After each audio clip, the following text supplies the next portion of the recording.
Hello everyone. ఇవాళ మనతో పాటు ఉన్నారు ప్రముఖ వాస్తు మరియు జ్యోతిష పండితులు చేబిఎం కిరణ్ శర్మ గారు. వారితో మాట్లాడదాం. సార్ నమస్తే సార్. అఖండ లక్ష్మీ ప్రాప్తిస్తున్నాను. సార్ సామాన్యంగా అందరు అంటే పెళ్ళైన ఆడవాళ్ళకు ఉండే కొన్ని డౌట్స్ అడుగుతాను. ఏంటంటే వాళ్ళు ప్రెగ్నెంట్ ఉన్నప్పుడు వాళ్ళేమైనా నియమాలు పాటించాలా? ఒకవేళ ఏమైనా నియమాలు లైక్ శాస్త్రపరంగా గాని ఏమైనా ఉంటే అవి ఎలాంటివి ఉంటాయి? ఒకటి ముఖ్యంగా ఆడవాళ్ళనేది కొన్ని నియమాలు, కఠినమైన నియమాలు కొన్ని ఉన్నాయి. ఒకటి అంటే అందరికీ తెలిసే విషయాలు కొన్ని చెప్పుకుందాం ముందుగా మనం. ఎక్కడైనా బూర్దు గుమ్మడికాయ గానీ, పండు గుమ్మడికాయ గానీ కొడుతున్నప్పుడు అక్కడ ఆడపిల్లలు ఉండకూడదు. అంటే గర్భవతులు ఉండకూడదు.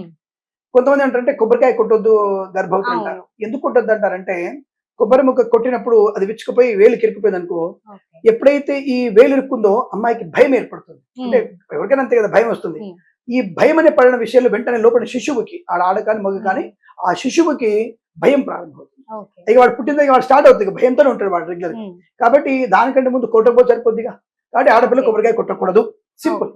ఒకవేళ రక్తం వచ్చింది ఆవిడకి ఏ ఇంజక్షన్ తెలియదు, ఆవిడకి ఏ ఇంజక్షన్ పడుతుంది, పెన్సిల్ పడుతుందా, టీటీ పడుతుందా, గర్భవతి ఉంది మరి ఇస్తే ఇద్దరికి ఇవ్వాలి.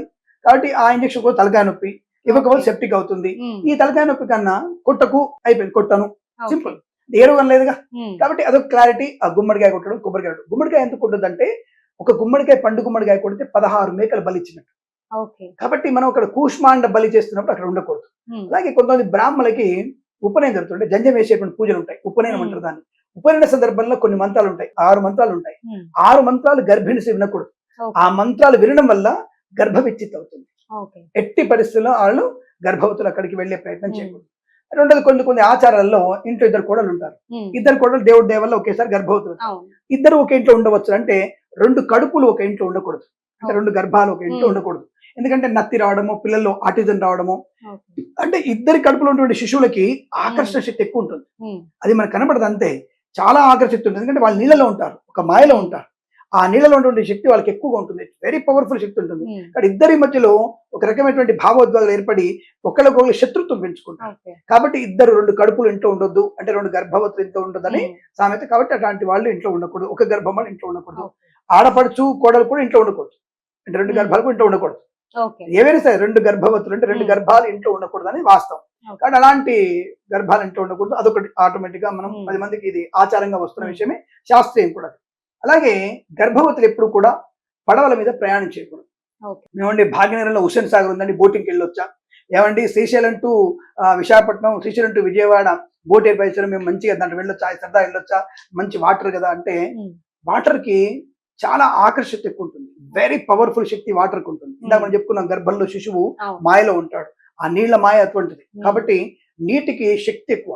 కాబట్టి ఎట్టి పరిస్థితుల్లో, ఎందుకంటే అందుకనే రజస్సులైన వాళ్ళ ఆడపిల్లలు కూడా వెంటనే బోట్ ఎక్కకూడదు. అలాగే నెలసరి ఉన్నటువంటి టైంలో ఆడపిల్లలు వస్తున్న టైంలో కనుక బోట్ ఎక్కితే వెంటనే నెలసరి వచ్చేస్తుంది, ఎట్టి బదులు. ఇంకోటి, నెలసరి ఉన్న వాళ్ళు నీళ్ళ మీద ప్రయాణం అసలు చేయకూడదు, చాలా దోషం, పరమైనటువంటి పాపాన్ని మూట కట్టుకుంటారు. కాబట్టి గర్భిణీ స్త్రీలు కూడా అటువంటి నీటి మీద ప్రయాణం చేసే అవకాశం ఉంది. రెండవది, అందరూ చేస్తున్నారు కానీ విమాన ప్రయాణం కూడా మంచిది కాదు. అంటే ఊపిరితిత్తులటువంటి ప్రమాదం ఏర్పడే అవకాశం ఉంది కనుక గర్భవతులు విమాన ప్రయాణం కూడా చేయకూడదు, అది మంచిది కాదు. మరి ఇక్కడి నుంచి అమెరికా వెళ్ళిపోతున్నారు, 18 గంటలు ప్రయాణం చేస్తారు. కాబట్టి ఇప్పుడు చేయకూడదు అని చెప్తాం, చేస్తే ఏమవుతుంది, చేస్తున్నాం అంటే నీకు పుట్టిన తర్వాత నీ కూతురు నీ కొడుకు పెరుగుతున్నప్పుడు 8వ ఏడు వచ్చిందండి, మా అబ్బాయి చదువుకోవట్లేదండి, మా అబ్బాయికి మార్కులు రావట్లేండి, మా అబ్బాయికి అసలు మాట్లాడండి, మా అబ్బాయికి నత్తి వస్తుందండి, అప్పుడు ఎక్కువ దూరం అంటే మీరు పట్టించుకోరు. అది మా మంచి కొడుకు పుట్టాయండి, బ్రహ్మాండంగా, మా కూతురు చాలా బాగుందండి, కుందర బొమ్మలా ఉందండి, బ్రహ్మాండంగా మా ఆయనకి మంచి ఉద్యోగం వచ్చిందండి, మీరేంటి అబద్ధాలు చెప్పారు, బ్రహ్మాండంగా పెరిగిపోయాం, మంచి శుద్రం అయింది. వాడు 5 ఏడు వచ్చిన తర్వాత, నమస్కారం కిరణ్ శర్మ గారు, మా అబ్బాయి పుట్టాడండి, పలానా డేట్ అండి, వాడికి మాటలు రావట్లేదండి.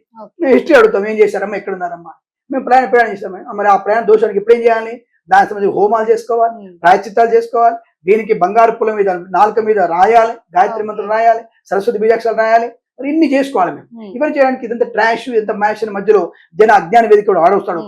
ఇది చేసి తప్పు బోరిగాడు బైరిగాడు కొంతమంది ఉంటారు, వీళ్ళు మా మీద పడతారు వచ్చి ఇప్పుడు. కాబట్టి చెప్పింది వినకుండా మీరు చేసి తర్వాత ప్రాయశ్చిత్తానికి పూజలు అనగానే మా మీద పడడం ఎందుకు? ఇటువంటి నీళ్ల ప్రమాదం వల్ల వాడికి గుండె సమయటువంటి వ్యాధి వచ్చే అవకాశం, వాయు ప్రమాణం వల్ల వాళ్ళకి మతిస్థిమితం వచ్చే అవకాశం, ఎదుగుదల లేకపోవడం, మాటలు రాకపోవడం జరిగే అవకాశం ఉంటుంది. అగ్ని ప్రమాదం అవుతున్నప్పుడు ఇక నేను హీరోయిన్ 3 నెలలు ఉంటుంది అమ్మాయి అయితే నేను అర్జెంట్ కాపాడని చెప్పేసి వెళ్ళకూడదు. అగ్ని ప్రమాదం వల్ల లోపల మీ శిశువుకి కుడి కాలుకి ప్రమాదం, వికలాంగుడు పుట్టే అవకాశం, దివ్యాంగుడు పుట్టే అవకాశం ఉంటుంది. ఎందుకంటే వాడికి కాలు కుచించుకుపోతుంది. ఎక్కడైతే వేడి తగులుతుందో అక్కడ వాడికి కుచించిపోతుంది ఆటోమేటిక్ గా. అది మనకు అర్థం కాదు. మనం భరించగలుగుతున్నాం, నువ్వు భరిస్తున్నావు పర్వాలేదు, లోపల వాడు భరించలేడు. వాడికి ఒక రక్షణ కవచం ఉంది, అది కరిగిపోతుంది. ఎక్కడ కరిగిపోయింది అక్కడ వాడి కాలు కానీ చేయి కానీ, ముఖ్యంగా కుడి కాలు ముందు ప్రాబ్లం అవుతుంది. ఆ కాలు కుచించుకుపోయి పుట్టిన తర్వాత ఒక కాలు ఇట్లా, ఒక కాలు ఇట్లా, ఒక కాలు ఇట్లా ఉంటుంది. ఇది చెప్పి అర్థం చేసుకుంటారా? అబ్బే చేసుకోరండి, మాకు అమ్మో అలాంటిది ఏం లేదండి, మనిషి కాపాడొద్దండి. నువ్వు కాపాడుతుంటే ఇది పోగొట్టుకో, మరి ఏదైనా ఒకటి పోగొట్టుకో, అదన్నీ ఏదైనా పోగొట్టుకో. కాబట్టి అట్లాంటి అగ్ని సంబంధించినటువంటి విషయాలకు వెళ్ళకూడదు. అలాగే ఈ ఇప్పటికే ధూమపానాలు, మద్యపానాలు బ్రహ్మాండం చేస్తున్నారు, అవి చేయకూడదు. చేస్తే ఏమవుతుంది, నీకు పుట్టబోయే కొడుకు 16 ఏట క్యాన్సర్ వస్తుంది వాడికి. సింపుల్, నేను స్ట్రైట్గా చెప్తాను. అందుకే ఇట్లా చెప్తావు ఏంటంటే, ఇలా చెప్తేనే అర్థం అవుతుంది జనాలకి. నువ్వు రోజు గర్భవతివి, నీ ఫ్యాషన్ స్టైలు, ఇవాళ పెళ్లి హోటల్ చూడట్లేదు, అందరు ఆడవాళ్ళు శుభ్రంగా తీస్తున్నారు, సీర తీస్తున్నారు, తాగుతుంటారు. నేను ఇక్కడ టీ తాగడానికి వెళ్తే కూడా పక్కన శుభ్రంగా వాళ్ళు వెలిగిస్తూనే ఉంటారు. చూడండి, నేనే అసలు దూరంగా ఉండడానికి తీసు శుభ్రంగా తాగుతూ ఉప్పు ఉప్పు అనుకుంటూ వాళ్ళతో మాడుతుంటారు, ముచ్చట పెడుతూ ఇద్దరు షేరింగ్, మళ్ళీ మొగోడు ఆడుతూ షేరింగ్. వాడికి ఏ క్షయ ఉందో నీకే క్షయ ఉందో, నీకే క్యాన్సర్ ఉందో వాడికే క్యాన్సర్ ఉందో. మరి ఇటువంటిది నువ్వు గర్భవతి అయితే నీకు క్యాన్సర్ వచ్చి ఆటోమేటిక్గా నీ కుమారుడికో నీ కూతురుకో క్యాన్సర్ వచ్చేస్తుంది, ఖచ్చితంగా వస్తుంది. అందులో సందేహమే లేదు, అక్కర్లేదు. కాబట్టి అటువంటివి అనేది చేయకూడదు అనే విషయం వాస్తవము. ఇటువంటి ప్రయాణాలు కానివ్వండి, ఇలాంటివి అంటే కొన్ని నియమాలు ఖచ్చితంగా ఉంటాయి కాబట్టి చేయకూడదు. మరి ఏం చేస్తే మంచిది, వాళ్ళు ప్రశాంతంగా ఉండడానికి ఏం చేస్తే మంచిది అంటే, నీ మతంలో నువ్వు ఏదైనా ప్రార్థన చేసుకో. ఇప్పుడు హిందువుల గురించి మనం చెప్పట్టే, గర్భవతి అనేది ముస్లిమ్స్ ఉంటారు, క్రిస్టియన్స్ అందరూ ఉంటారు. నీ మతంలో నువ్వు గర్భవతి ఉన్నప్పుడు నీ ప్రార్థనలు చేసుకో. నువ్వు నమాజ్ చేసుకుంటావా, నువ్వు ప్రార్థన చేసుకుంటావా, లేకపోతే క్రిస్టియన్ అటువంటి నీ యొక్క స్తోత్రపాఠం చేసుకుంటా, నీ ఇష్టం. ఇక్కడ మాత్రం అంటే హిందువులు మాత్రం తప్పకుండా లలితా సహస్రనామ పారాయణం చేసుకోవాలి, భాగవత పారాయణం చేసుకోవాలి. ఈ రెండు కనుక నువ్వు చేసుకున్నట్టయితే నీ పుట్టబోయే శిశువు ఆడగాని మగగాని దేశ ప్రయోజనానికి ఉపయోగపడే అవకాశాలు ఖచ్చితంగా ఉంటాయి. కాబట్టి అటువంటి పాలన చేసుకోవాలి. అయితే గురుగారు, ఇట్లా గర్భిణీ స్త్రీలు పుణ్యక్షేత్రాలకి వెళ్ళకూడదు అని అంటూ ఉంటారు కదా, ఏ కారణం చేత వాళ్ళు వెళ్ళదు? తప్పకుండా. ప్రెసెంట్ ఒకటి ఏంటంటే మా గర్భవతి ఎప్పుడైతే తొందరగా నీరసపడిపోతుంది, తొందరగా నీరసం వచ్చేస్తుంది. ఎందుకంటే తన నీరుని లోపల శిశువు ఎక్కువ స్వీకరిస్తుంటాడు, అంటే తాగడు. కానీ వాడు తీసుకుని లోపల ఇంకో బాడీ ఉంది కదా, ఆ బాడీ తగినటువంటి నీళ్లు కావాలి, అది వాడి వేడికి తీసేసుకుంటుంది. అది కాబట్టి దాహార్త ఎక్కువగా ఉంటుంది, వేడి చేసే అవకాశం. వేడి చేయగానే ఆటోమేటిక్ అవుతుంది, రక్తస్రావం అవుతుంది. అంటే తప్పకుండా అమ్మాయికి అటువంటి వేడి ఎక్కువైనప్పుడు రక్తస్రావం అయ్యే అవకాశం, అంటే శిశువు ప్రాబ్లం అయ్యే అవకాశం. కాబట్టి ప్రయాణాలు చేయొద్దని చెప్తారు. రెండవది ఇప్పుడు ఏమంటారు, మళ్ళీ దాని వెంటనే ఏసీ ఉంది కదండి, ఏసీ ట్రైన్ వెళ్ళిపోతాం మేము. ఏసీ ట్రైన్ నీకు శరీరాన్ని పడుతుంది, లోపల ఉన్న వాడికి ఏసీ ట్రైన్ కాదు వాడికి కావాల్సింది. వాడికి ఆ ఉమ్మ నీరులో ఎంతవరకు వేడి కావాలో అంతవరకు ఉన్నాడు వాడు. నువ్వు ఎండలో తిరిగినప్పుడు ఇంటి పని చేసే ఆడవాళ్ళు ఉంటారు, గర్భవతులు, పాపం వాళ్ళు ఆ పని చేస్తున్నారు, వాళ్ళ కడుపులో శిశువు ఉన్నాడు. నువ్వు ఏసీలో కూర్చొని సాఫ్ట్వేర్ పని చేసినా నీకు శిశువు ఉన్నాడు. కానీ మీ ఇద్దరికి ఎవరికి ఆరోగ్యం పుట్టుపడుతుంది అంటే, ఆ కూలి పని చేసుకున్న ఆవిడకి ఆరోగ్యం పుట్టుడు పుడుతున్నాడు, పుట్టుక పుడుతున్నాడు. కానీ ఈ రోజు రేపు ఎట్లా అంటే డాక్టర్సే చెప్తున్నారు, అంటే మీరు బెడ్డే దిగొద్దు, అసలు ఏ పని కూడా చెయ్యకండి, ఇవన్నీ అబద్ధాలు, బెడ్ రెస్ట్ తీసుకోండి, ఇవన్నీ కూడా అబద్ధాలు. ఎందుకు వాళ్ళు నిజమే, వాళ్ళు ఏం చెప్తున్నారంటే వీళ్ళ యొక్క శరీర తత్వము పట్టుతూ కోల్పోయింది. ఇప్పుడు ఉన్నటువంటి జనరేషన్ లో ఆడపిల్లలకి ఈ గర్భసంచి పట్టుతూ కోల్పోయింది. కాబట్టి ఈ ప్రాబ్లం. కాబట్టి దానివల్ల ఏంటంటే ఈ తలకాయ నొప్పి మనకి, యూ హ్యావ్ టేక్ రెస్ట్ అమ్మ, 3 months బెడ్ రెస్ట్ అని వాడు మందులు ఇస్తా ఉంటాడు, ఐరన్ మందులు ఇస్తాడు. అప్పుడు గర్భం గట్టిగా అవుతుంది, అప్పుడు పని చేసుకోవచ్చు అంటాడు. ఇక్కడ మనకి ప్రారంభం నుంచే నిషేధత్వాన్ని మెట్లు ఎక్కమని చెప్తుంది, దిగమని చెప్తుంది మన శాస్త్రం. ఈ ఆయుర్వేద శాస్త్రం ఆడపిల్ల గర్భవతి అయినటువంటి పిల్ల మెట్లు ఎక్కువ దిగుతూ ఉండాలి. అప్పుడేమవుతుంటే నీ యొక్క నడుము కండరాల యొక్క కదలిక దగ్గర కావడం వల్ల నీకు డెలివరీ సునాయాసమైనటువంటి ప్రసవం అవుతుంది. ఇది కదా నేను చెప్పేటువంటి శాస్త్రం. అందుకే ఆయుర్వేదం అనేది ఒక భాగం ఇది మన శాస్త్రంలో. బట్ అటువంటి తత్వం వల్ల మీకు ఏమవుతుంది, ఈ నడుము కండరాలు విడుదల వాళ్ళగా లీవ్స్ అవ్వాలిగా అయినప్పుడు ఎక్కువగా మీకు అనుకునే ప్రసవం అయ్యే అవకాశం ఉంటుంది. అలాగే మీరు కొండల ప్రాంతంలో, తిరుమల అనుకోండి, శ్రీశైలం అనుకోండి, కొండ ప్రాంతానికి వెళ్తున్నప్పుడు కొండలు చూడడానికి మనం చలిగా ఉంటాయి, చల్లగా ఉందనుకుంటాం. కానీ మనం ప్రయాణం చేస్తూ నడుస్తున్నప్పుడు ఆ కొండ ప్రాంతంలో మనకి కాళ్ళు లాగుతుంటాయి. ఈ లాగడం వల్ల పిల్లవాడికి లోపల శిశువుకి అనారోగ్యం వచ్చే అవకాశం ఉంటుంది. తొందరగా వాడికి నిద్రమత్తు రావడము, శ్వాస తీసుకోలేకపోవడం, పుట్టిన తర్వాత వాడి ఎదుగుదల కష్టంగా అవుతుంది. కాబట్టి కొండల ప్రాంతంలోకి వెళ్ళకూడదని చెప్తారు. ఆకాశ మార్గంలో వెళ్ళొద్దని చెప్పాం. కొండలు ఎక్కిపోతాం, తిరుమల దర్శనం చేసుకుంటాం అంటే అక్కడటువంటి వివిధ రకాల శబ్దాలు పిల్లవాడికి సరిపడవు.